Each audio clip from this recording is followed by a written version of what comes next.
Hi guys, here we are with video number 2.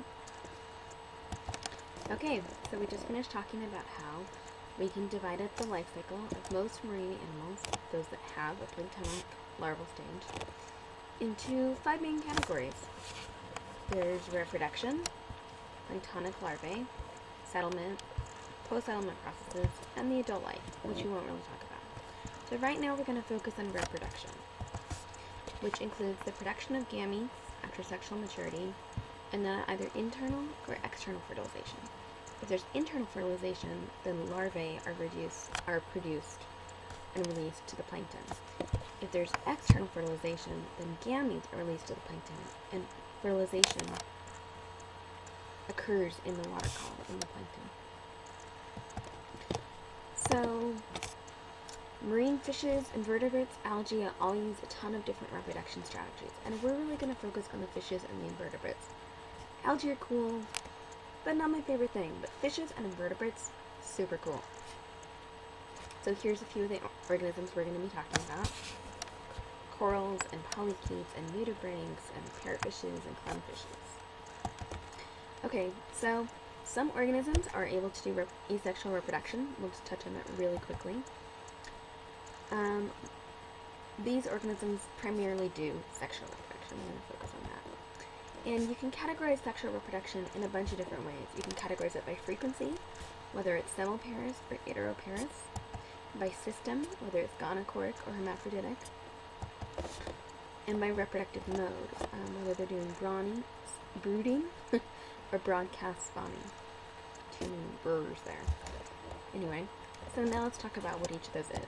Okay, so asexual reproduction, you should already know this, produces an offspring that's genetically identical to the parent, actually, and there's no meiosis or fertilization necessary, and there's generally only one parent. Some organisms primarily produce asexually, and there we're talking mostly about bacteria, also known as prokaryotes. Some organisms are able to do both.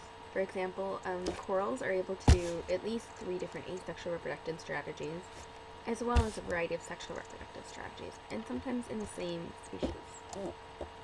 Okay, so corals can reproduce larvae, just like we're going to talk about in the rest of this lecture, that are asexual as well, in addition to making sexual larvae.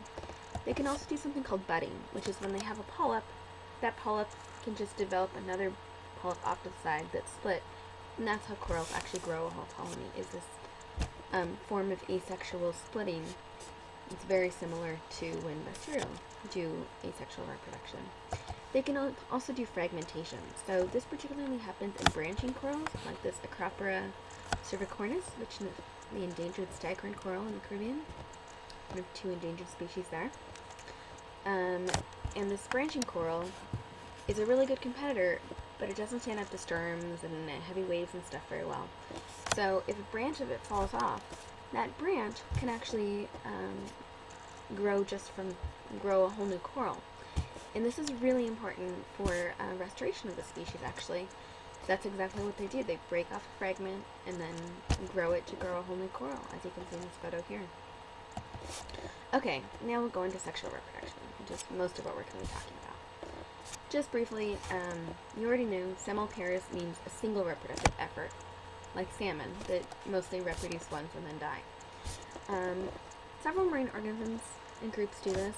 One is the polychaetes, like this feather duster worm here, which, by the way, is an introduced species in Hawaii. We've just started seeing them at Midway. And nudibranchs, like the Spanish dancer here. If you go scuba diving in coral reefs, you often see their egg masses that they lay that look like this. I've never seen an actual Spanish dancer, but I've seen their egg masses quite often. And then, of course, the other option is heteropairs, multiple reproductive efforts, and most organisms do that, including most fishes and most corals. Okay, we can also divide sexual reproduction into 2 systems, gonochorism and hermaphrodism. Gonochorism just means separate sexes. So, for example, this butterfly fish, there's a male and a female, and a male is always going to be male, female is always going to be female.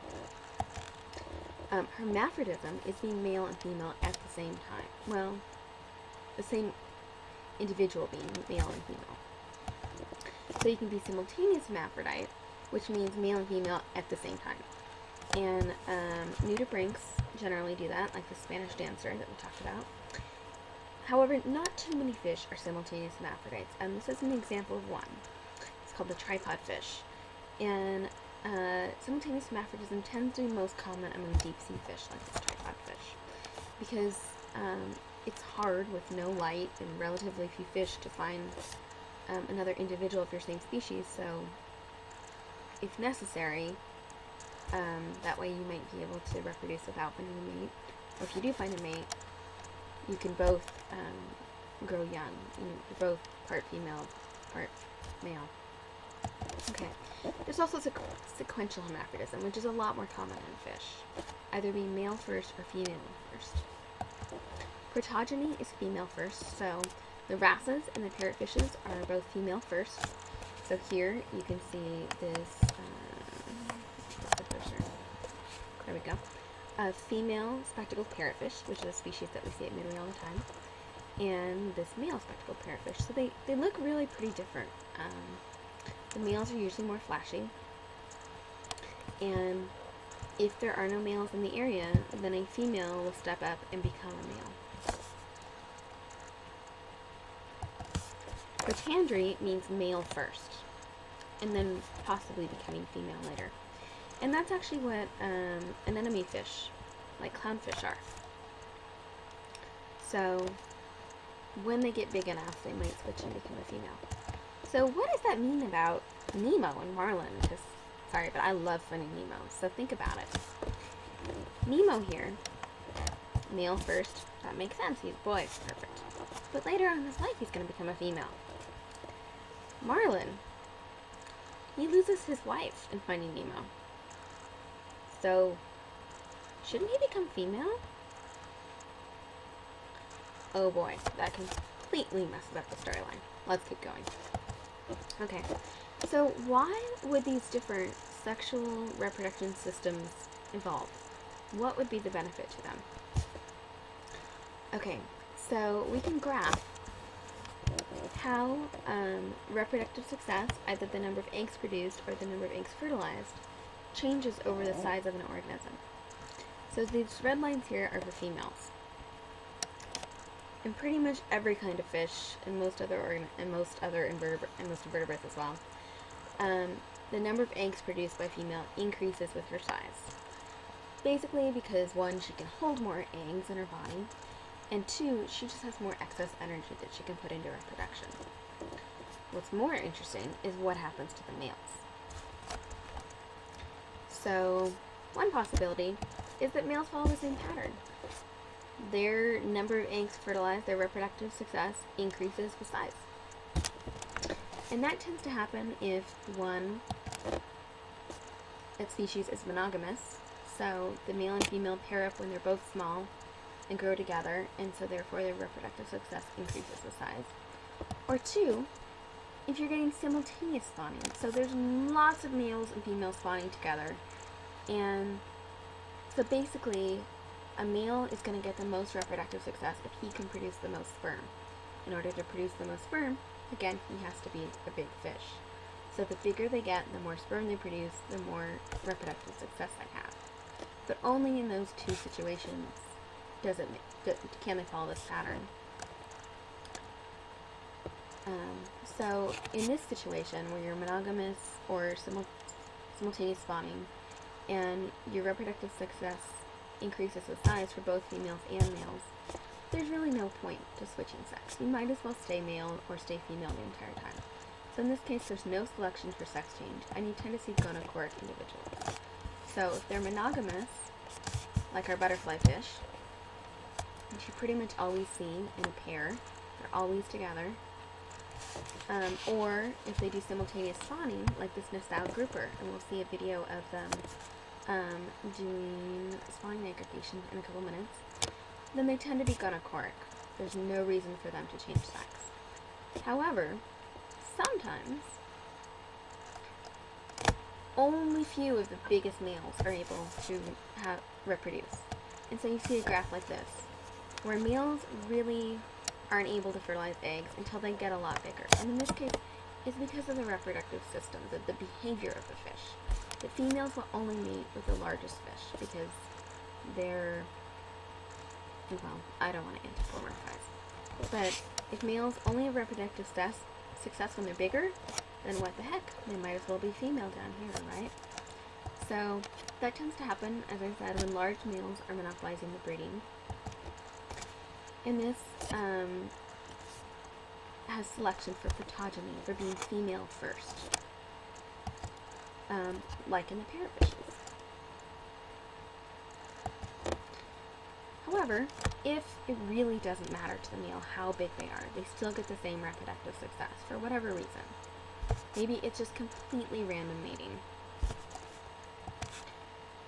The reproductive success of males doesn't vary with size for whatever reason. Then you get protandry, male first, like our clownfish. So this model is what's called the size advantage model for sexual reproductive systems. And it was developed by someone named Gesellen in 1969 and 1974. And it still holds a lot. People still really consider this model pretty good when you're talking about at least quarry fishes. Okay, so there's also the mode of sexual reproduction. Fishes and invertebrates can have internal fertilization several different ways. They can have brooding, where they carry the eggs or the juveniles in their body, and then when they release them, those juveniles basically look like a mini version of the adult. So for example, you know seahorses, the male has the pouch that carries the babies. When those babies come out, they just look like a mini seahorse. Coral, Passalopora damicornis, they again hold the larvae or inside their the polyp, each individual polyp, until it's just about ready to settle, and then they let it go. So they tend to settle very close by. They don't have much dispersal at all. So for brooding, they don't have a planktonic stage, or at least a very, very, very short one. And therefore they're not going to disperse very far.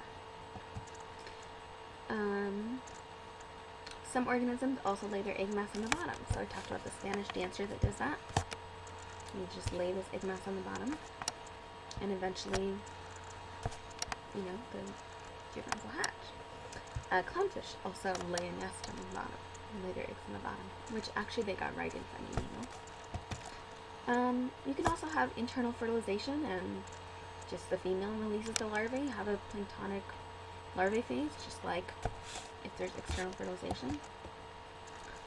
But what a lot of fishes and invertebrates do is something called broadcast spawning, where the male and the female both release the eggs and sperm into the water column, and fertilization actually occurs in the water column. So that's what happens both with the butterfly fish and with this feather duster worm, polychaetes in general. So because that fertilization is occurring in the water column, there's a really high potential for dispersal. You can get a lot of dispersal potentially if you're doing broadcast spawning. But you also need to be really close together. If you're just releasing your sperm and eggs into the water column, you need to be close together. So whether you're a sessile organism like barnacles that just need to be, well no, they do internal fertilization, but say mussels. Mussels, if they need to be right next to each other, or the feather duster worm, they need to be right next to each other because they're sessile in order to reproduce. Fishes, on the other hand, because they're a little bit more mobile, they can actually move, and they have some really cool behaviors to make sure that they are close together and reproducing at the same time. And we'll get to see some of that in a second. So, here we go. Here we're going to see a spawning aggregation of nymphal groupers in the Cayman Islands. And this is a video from Changing Seas TV that's about the Reef Environmental Education Foundation's work with nymphal groupers. We'll just watch the first couple minutes. Nassau grouper are an icon of the Caribbean. You see them in artwork, they're on postcards, they're on the covers of dive magazines. They're representative of the Caribbean. For most of the year, Nassau grouper are solitary creatures, each inhabiting its own territory on the reef. But during the winter full moons, the fish gather to